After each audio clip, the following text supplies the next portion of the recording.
One of the only ways that you can buy back time is to learn from other people's mistakes and not have to go through them in order to make sure that you shorten the learning curve, avoid the pitfalls that others have proven doesn't work, and make sure that you go on the straightened path to success and start to do things the right way instead of figuring out what doesn't work. So what I'm going to do in this video is share with you the top 10 lessons that I have personally learned as a real estate agent, going from broke in the beginning to just getting my license as a new agent that's young in a new city, to all the way to the point where 5 years later making multiple seven figures a year. And hopefully what these are going to do is allow you to avoid the obstacles that I went through that wasted a ton of time, caused a ton of stress and a ton of money, and instead go to what works and build a proper foundation that's going to allow you to scale in half the time. So let's dive straight in and share some of these incredible lessons with you to make sure that you can buy back time and get to the path of success quicker than you otherwise would have. What's up, guys? My name is Mike Sherrard with eXp Realty. I train thousands of agents every year to skyrocket their business the modern way, leveraging social media strategies, and I'm doing something new going forward to give back to the incredible community that engages and supports my content. So once a week going forward, I'm going to be doing a random draw for anybody that subscribes to my YouTube channel and likes and comments on one of the videos that I dropped that week, and it's going to be a draw to win a free copy of my full Social Agent Academy 2.0 training program, which is going to show you step-by-step, click-by-click tutorials, everything you ever need to know in order to skyrocket your business the modern way, get clients coming to you and do over 6 figures, even 7 figures a year entirely from social media. So if you want to show me a bit of love and you appreciate the content that I put out every single week, then just drop a comment below and maybe let me know what your biggest takeaway or lesson has been during your time in the real estate industry. Okay, so number one, which actually caused me to miss out on a ton of deals and hopefully means that you don't have to miss out on a ton of deals, is building a proper foundation is the only way to scale. And this is building a proper foundation is the most important thing for scaling your real estate business. Again, you can't build a house on a foundation that's cracked or crumbling or non-existent. And one of the things that a lot of agents do, and I did this in the beginning, is I was just so focused on the next deal, the next deal, the next deal, getting clients, getting leads, having conversations, that I never took a step back to build a proper foundation, which is properly leveraging your CRM. Because if you talk to 100% of top producing agents, I can almost guarantee they'll all tell you that they rely on repeat and referral business.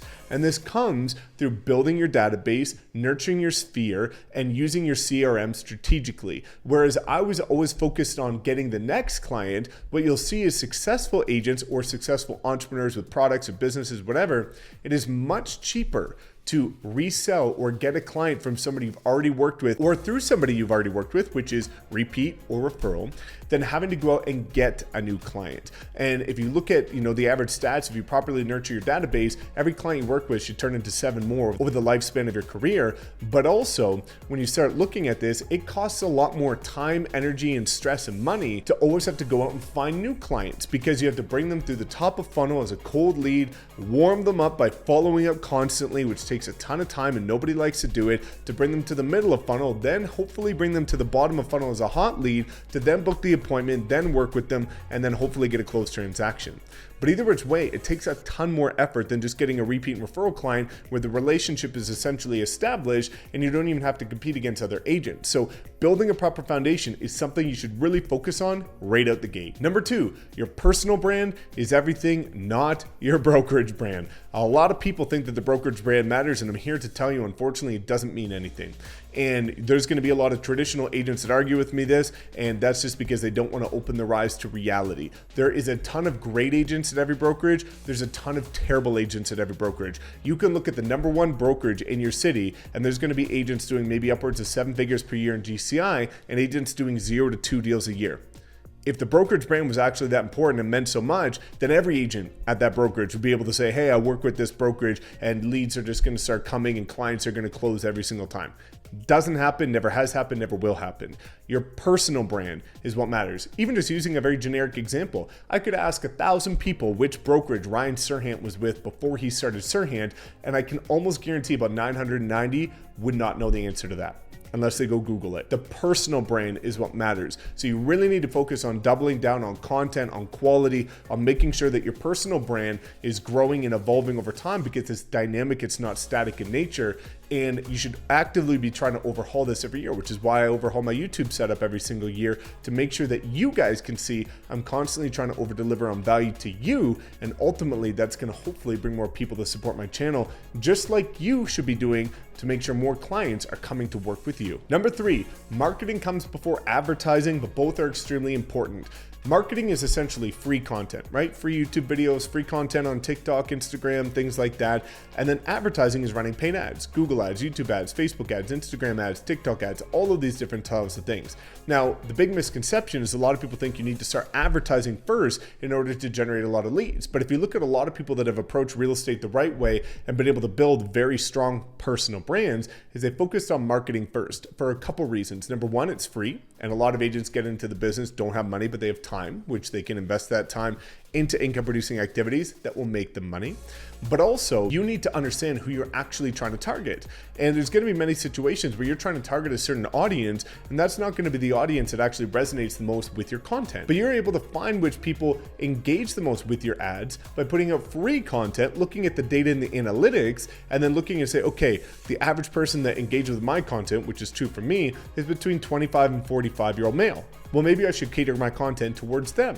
Whereas yours might be a 55 to 65-year-old female. You don't know unless you start to put out content that gives you that data. And that's going to make your advertising much more powerful, because now you're able to cater your copy and your creative and your messaging specifically to people that are going to relate to you the most and ultimately engage and convert with your ads. Number 4, systems, processes, and outsourcing is essential for scaling your business. A lot of agents are hanging on by a thread. They're doing everything themselves. They have no support. They're the middleman for everything. And that's not a scalable way to build a business, because you are hanging on by a thread. And once that thread gets cut, once things get a little bit more difficult, once the market shifts, tightens like it's doing, or we go into a crash or recession, you're going to get decimated. And that's not what I want to happen to you. So when you look at this, you should do a couple things. Number 1, calculate your hourly rate. Look at how much money you're making or how much money you want to be making, and then reverse engineer that based on how many hours you put in per day and find out what your hourly rate is. And when you can do this, let's say you were $50 an hour,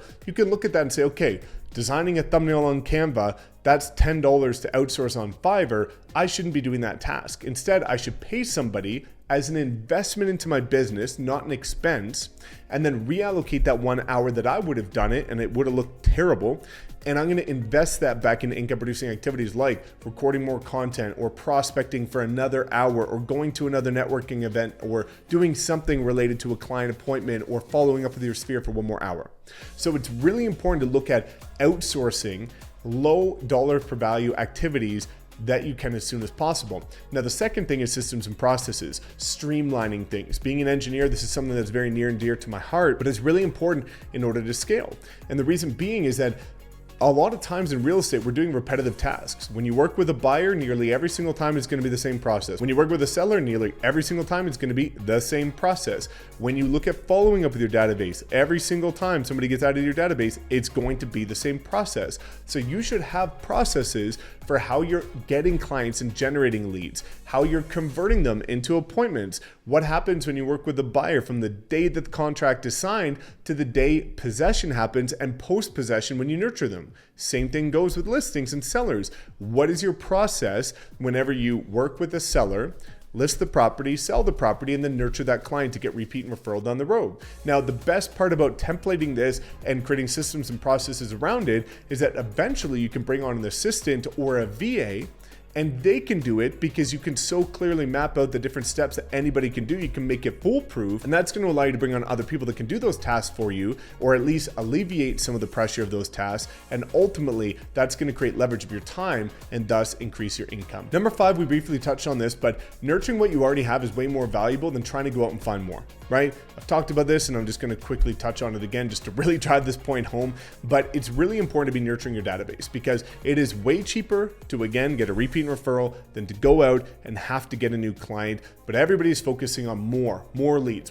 All they hear from people is leads or making 1 million phone calls. Well, if you make 1 million phone calls and almost all of them don't pick up and you're not good at converting, even though you're hitting your numbers that your coach is telling you to hit, you're still going to have a failing business, right? So look at what you already have. find better systems and processes in order to nurture what you already have, and that's going to allow you to yield a ton more deals through people that already like, know, and trust you. Number 6, you need to figure out what works for you. And this is incredibly important because you can be successful doing anything in real estate. I know agents that crush it and do 6-7 figures a year from cold calling. I know others that do it through door knocking. I know others that do it through YouTube, others through TikTok, others through Facebook ads, some with Google ads. No matter what you decide to do, if you go all in and crush it, you can become successful with it. But the problem is a lot of people are just looking to, some freaking guru online that actually hasn't done shit. And what they're doing is saying, the only way you can do it is this. The only way you can do it is through that avenue. And it's not the case at all. That just happens to be the only thing they actually know, so they can't share with you anything else. And most of them don't even have experience doing it because they've never done a freaking deal. And unfortunately, there's a lot of gullible people out there that will listen to that and say, well, I need to be doing that too. It's not the case. You need to find what actually works for you. Now, the caveat to that is it might not be what you love to do in the beginning. You need to earn the right to do what you love to do. For me now, I've earned the right to now, build a 7-figure per year business by putting out content. But in the beginning, I door knocked 3 hours a day, 7 days a week in the rain and the snow and the hail in -10 for 6 months straight. And I put the time in, I got the reps in, doing what worked really well for me because I converted really high because I had a really good script and I dialed that in. And I've got a video on that, so if you want it, drop a comment below and I'll give it to you. But I crushed it with listings, which is why 80% of my business as a new agent in the slowest market in North America was listings. And a lot of them were luxury listings as well. So I did what worked for me. And that's going to go into the next point, but you need to start looking at, okay, try everything a little bit and then see what actually yields results. Not what is the most fun, not what you enjoy the most, what works for you, and then double, triple down on that. Now that goes into number 7, which is what gets measured gets managed, right? If you talk to any strong agent, they will be able to tell you and reverse engineer how many calls I need to make in order to get a lead, in order to get an appointment, in order to get a closed transaction, what the conversion rate is, everything, how many doors they need to knock, how much money they need to spend on Google ads to get enough leads and what those leads look like, how many of them convert into a closed appointment, how many touch points do they need to follow up with those leads until they get that appointment, and then how many of those appointments are going to turn into listings or buyers and closed transactions, right? So what gets measured gets managed, and most people aren't measuring any part of the business. So when you go back to, again, finding what works for you, most people can't figure out what works for them because they're not measuring anything, so they don't actually know where their clients are coming from. So you should know and track every single client or a phone call that you get or email or DM or anybody that's reaching out to you.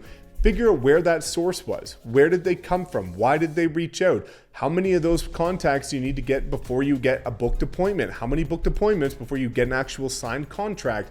And this is going to allow you to make strategic moves where every single year you can double your business because you're going to be able to say, hey, this 50% of the activities I did, they didn't yield the best results. I'm going to completely cut them out next year. And this year, I'm going to double down on this 50% that actually did work out really well. And by doing that every single year, you're going to make sure that you're focusing all of your time on the income producing activities that work the best and convert the best and generate and yield the best results, most closed deals, and you're able to avoid and eliminate the ones that are just sucking your time and not giving you the results you need. Number 8 is you need to always be willing to adapt. The ones that win in business and real estate or anything related to entrepreneurship are not the ones with the most experience. It's not the ones with the most money. It's the ones that are the most willing to adapt. So when the market shifts as it is right now, you might need to go from being a traditional buyer's agent to learning how to understand REOs and foreclosures and for sale by owners. You might need to, again, start to learn new skills like getting on video and getting uncomfortable doing certain things, like maybe you're used to doing YouTube like I am and you dreaded getting on short form, but you do it like I did in order to make sure that you stay relevant and ahead of the curve with what's working today. So the ones that are the most willing to adapt are the ones that will thrive in any market condition because, again, you're malleable and you're going with the flow of how things are trending, and that's going to allow you to stay on the leading edge, while all the other traditional complacent agents that want to stay stuck in their old school ways, they're going to get wiped out of the business, or they're just going to lose a ton of business with clients that are looking at agents that are always one step ahead of the industry as a whole. So being willing to adapt is incredibly important, and it's something that you always need to be doing, always need to be learning and developing new skills that are going to give you a competitive advantage against the other agents in your market. Number 9, communication is the number one skill set that you need to learn in order to dominate in real estate. It is, again, communication, the number one skill set you need. Because with strong communication, you can crush it with phone calls and convert higher. You can crush it with door knocking and convert higher. You can win more listing presentations. You can win more buyers presentations. You can speak on stage, and you can, again, influence people, which is going to allow more people to come to you because you're building your personal brand. You can go to networking events and you can get more clients from it. It is the number one skill. And a lot of people aren't developing this, which is why, again, I went up against a ton of top producing agents that have 20, 30 years, 15 years of experience when I was focusing on being a top producer. And I won the listing presentations because of the fact that I could outperform them with communication. I understood the 6 basic human needs that Tony Robbins talks about. I've got a full video on how to win every listing presentation. If you want to drop a comment below, and I'll give you that video showing you scientifically how to win every listing presentation by catering your message to different styles of people. If you understand communication, you start to develop this skill, you'll be able to thrive and dominate in any market because it's going to make it irrelevant of your age, your budget, or your experience. It's solely going to put you in a position of authority because you're going to be able to dance circles around all the other agents that are just relying on vanity and don't actually have any tooth to the bite. And number 10, incredibly important, which is hopefully going to give you a bit of confidence, is real estate is a game of mindset. It's not a game of experience. It's not a game of who has the most billboards. It's not a game of who has the most money. It's a mindset game. Because I've seen top producers go backwards and actually leave the industry because they have mental battles that they can't control. I've seen a lot of people not be able to build momentum, even though they were talented people, because they can't get outside of their own head. They're stuck with self-sabotaging behaviors, limiting beliefs, fears, low self-esteem. They're not self-accountable. They have no discipline. They have terrible time management.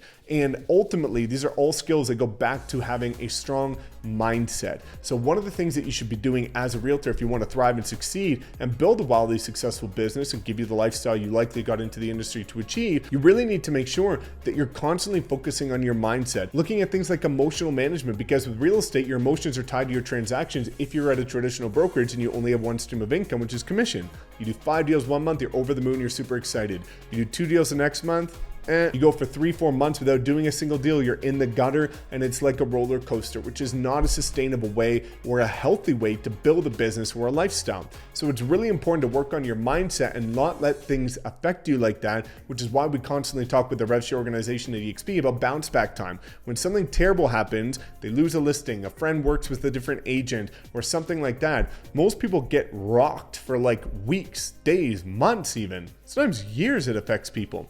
But the ones that win are the ones that have the shortest bounce back time. Say, okay, that sucks. I'm going to get pissed for 5 minutes, back to the mission, back on the grind.